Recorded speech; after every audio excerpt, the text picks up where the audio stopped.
little something for the ladies. Now, I'm also available on alternative social media, on MeWe, James Desborough, all one word, on Minds, Grimachu. I'm no longer on Gab. I've deleted my account because it's even more exhausting than Twitter. Oi. Hello lovelies, I'm going to try and get back into the habit of doing update videos and update posts of what I'm doing and what I'm up to. You know, it's a cheap, easy video, not that anyone's watching.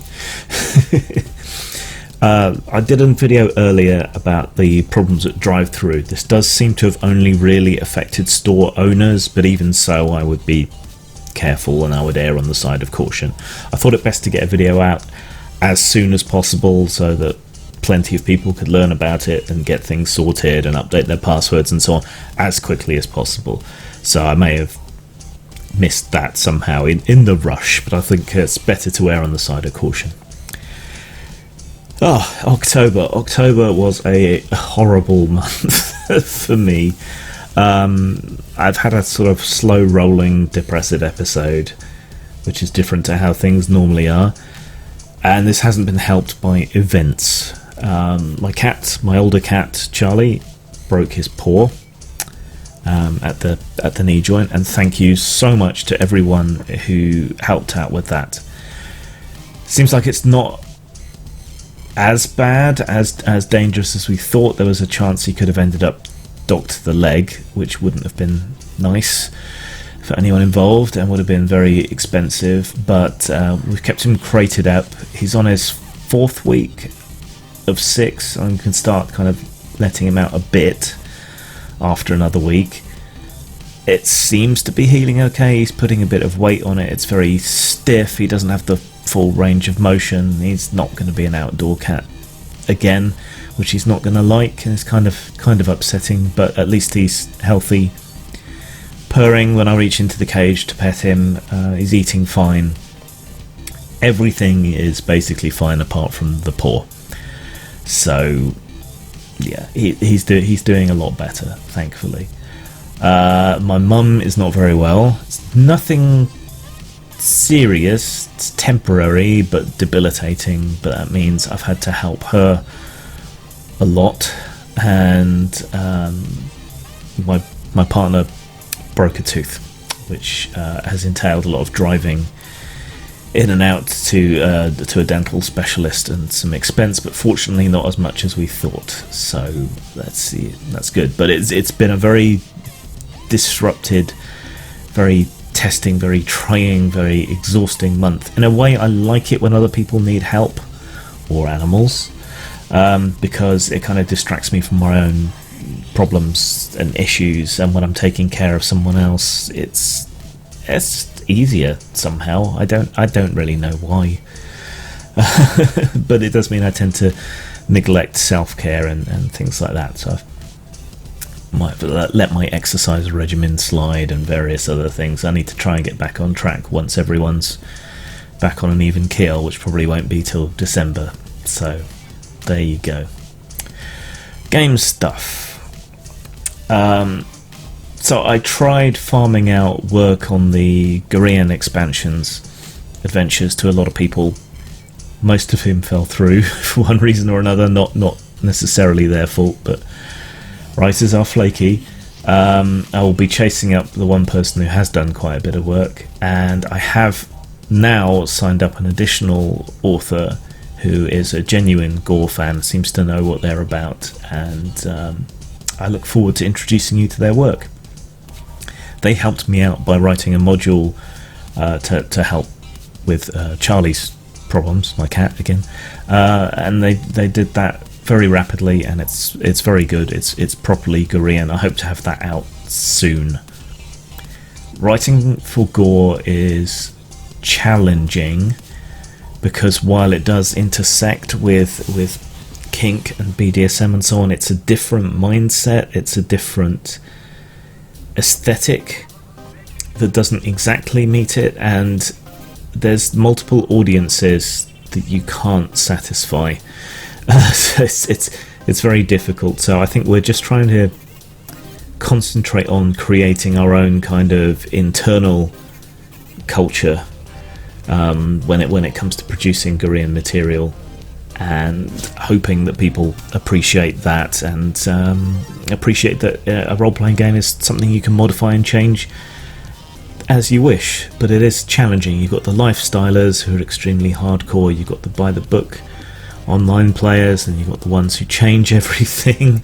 You've got people who are just suspicious of anything because they've had bad experiences with lifestylers or whatever. I'm my usual hippie self and try to get on with everyone, but it is challenging. Don't expect a lot of work out from me this month. I'm collaborating with Rachel Haywire on a game called Election Party, which is kind of like,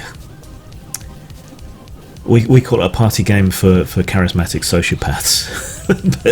Basically, so you get a candidate role to play on a card. You get random policies that you then have to try and justify. You can interfere with other people with scandals, but it's really just a structure for a party game. So you have fun, you get drunk, and you vote for either whoever's policies you think were best or whoever you thought was funniest. So it's quite satirical, mean-spirited, and obviously as we go into various election seasons, it seems timely. We're going to try and do this as a proper professional release, so into the supply chain and everything as per, but there probably will be print on demand and print and play versions as well, and they're likely to be more accessible earlier. And we are looking for playtesters. So if you have a group of 4 to 5 mates who like to make fun of politics and are willing to give it a playtest for us with a few drinks, let me know and I'll send you a very boring looking pre-release version to playtest. But let me know, and you do have to promise to feed back. A lot of people offer to playtest to get free stuff and then never get back in touch, so don't do that. What else is going on? The Zellart Scholarship this year. So I normally start that in November, and it runs through December and into January, and then by the end of February, I have determined a winner. I don't know that I feel up to it this year, and I know it's kind of weird to map ahead for 3 months and say I'm not really up for it, but I don't know that I'm going to have the oomph to get it done. Because running a fundraiser is stressful and takes a lot of time and effort, more than you'd think when you're basically just watching it. But you've got to constantly promote and provide feedback for people, and then chasing down entrants is difficult. And every time I launch this, I get a bunch of abuse, presumably from the same person each year, and they also try to interfere. They try to warn people off from entering or donating or anything, and it's just a humongous hassle, and extremely depressing. So I may still run the fundraiser, but I won't necessarily put as much effort into it as usual. And rather than pick a single winner, I think I'm going to do what I did a couple of years ago and find deserving artists who are seeking commissions, commissioning them to produce art, which will then go into the pool to sell to sustain it next year. I haven't actually looked at how much money's already in the pool for the scholarship this year. I should go and check that out. I will after I finish this video. My videos on game design from start to finish are ongoing. That's something I just fit in when I can, and then when I'm in the right confident headspace to offer advice, to feel professorial, if you will. But if you want access to those before they go on commercial sale, then sign up to my Patreon or my Subscribestar. Subscribestar for preference, because I need a certain critical mass of people on there to provide enough money and enough subscribers that I can get payouts. So there's that. Information will be at the end of this video or below it if you're watching on YouTube. Schlocktoberfest. So normally in October I either do a sale on all my kind of schlocky horror stuff, or I churn out a bunch of sort of concepts, rough as toast concepts that aren't particularly polished or whatever.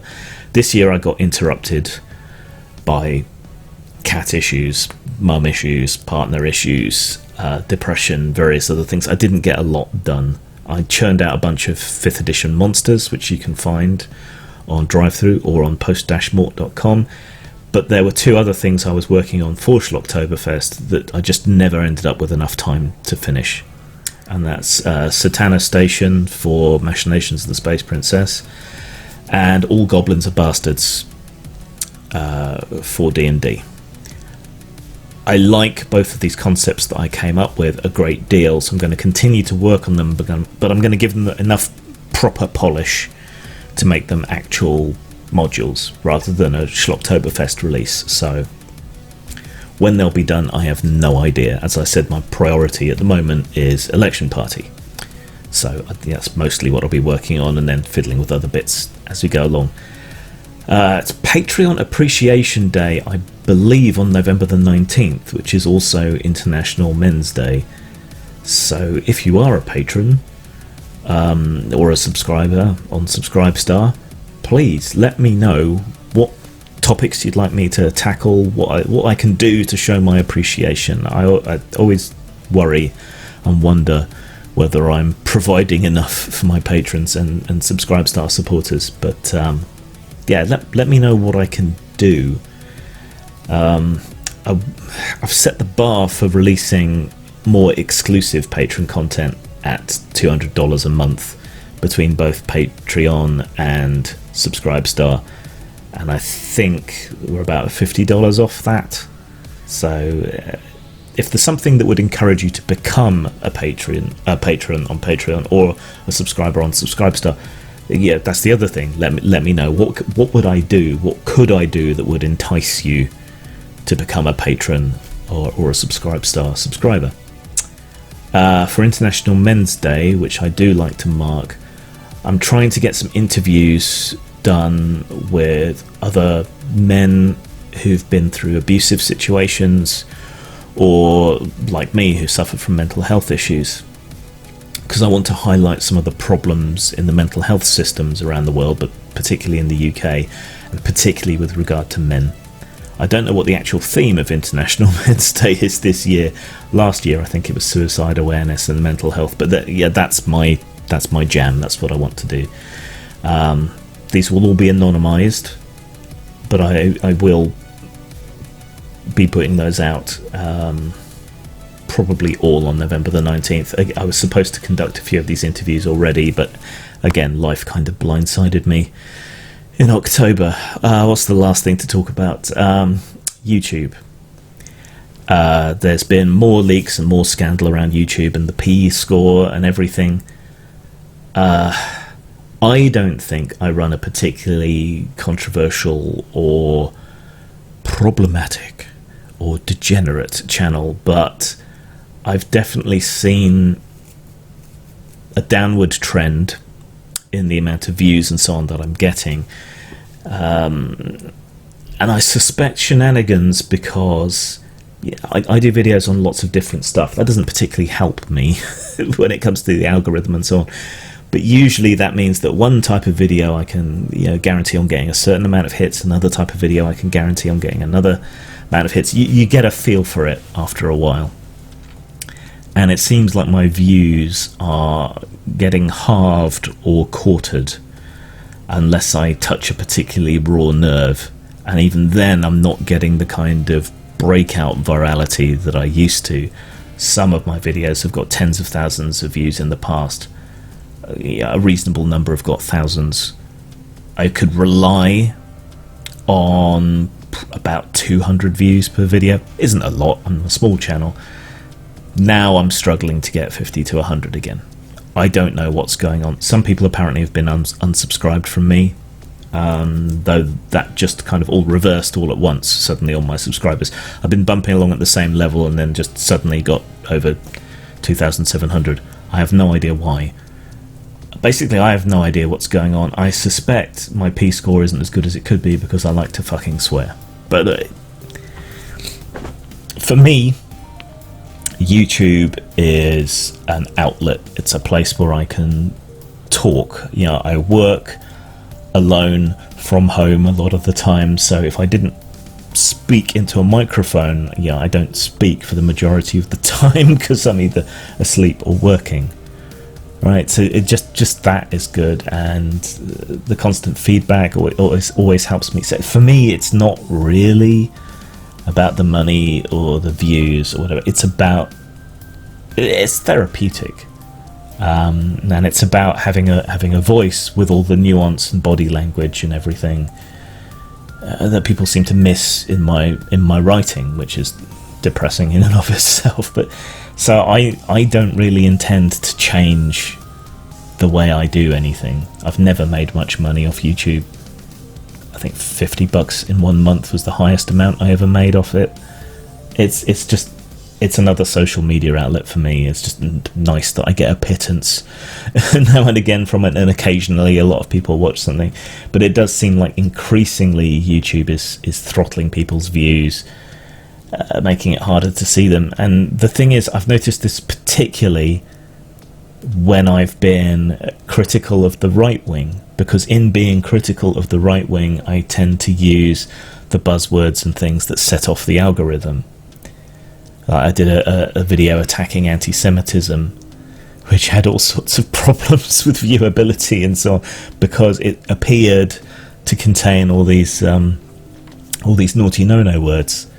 But I was attacking anti-Semitism, not promoting it. This is the same problem that LGBTQ plus whatever creators have run into, right? They're talking about these things, and either they're not advertiser friendly, or they more often show up in the videos of people who are attacking LGBTQ plus people. It's not a problem that can be fixed with today's algorithms, because they are shit at picking up nuance, context, all of that kind of thing. And YouTube just doesn't care about small creators anymore. That's just the way it is. But yeah, if you want to offset it, like, comment, subscribe. I don't mean just to me, I mean to everybody. But the most powerful thing that you can do for any creator on YouTube right now is to share their content. I'm trying to remind myself to do that more often. If I watch or listen to something that I think is particularly good, I'm trying to remember to share it as well as everything else. It is more of a hassle to share, but it really does have a positive effect on whatever channel. I'm also finding, though, that when I'm watching YouTube, the recommendations are not things that I want to watch.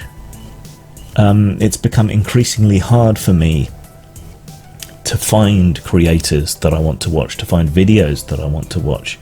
The subscriptions feed doesn't seem to contain it very much, and the algorithmic stuff that's served up doesn't seem to meet that very much, and that's kind of weird. There was a point where I could just watch YouTube all day and have plenty of things that I was interested in and wanted to watch, but it's not serving me those things anymore, and you've got to wonder what's skew-if with that as well. Anyway, yeah, it's been a shit month, still down. That's why I might be a bit uncommunicative. I'm mostly going to be working on election parties, so don't count on any releases anytime soon. Yeah, we'll see how things go. Hopefully I'll start feeling better. But again, thank you to everyone who's helped out and who supported my Halloween sale and everything. You're all great people. You know what to do. Like, subscribe, share, if not this video, another one, and do all your shopping at post-mort.com. Zang. "Rrrr," said the grinder as it chewed its way through Alice, from the crown of her head all the way down to her toes. It ate the lot of her, unfussy, snout to tail, and cleared its plate. It gnashed its way through her dress, her pinafore, her shoes, and her unmentionables. It chewed her hair, devoured her scalp, gobbled up her arms, wolfed down her legs, gorged itself on her torso, noshed on her skin, and gulped her down without so much as a burp to show for it.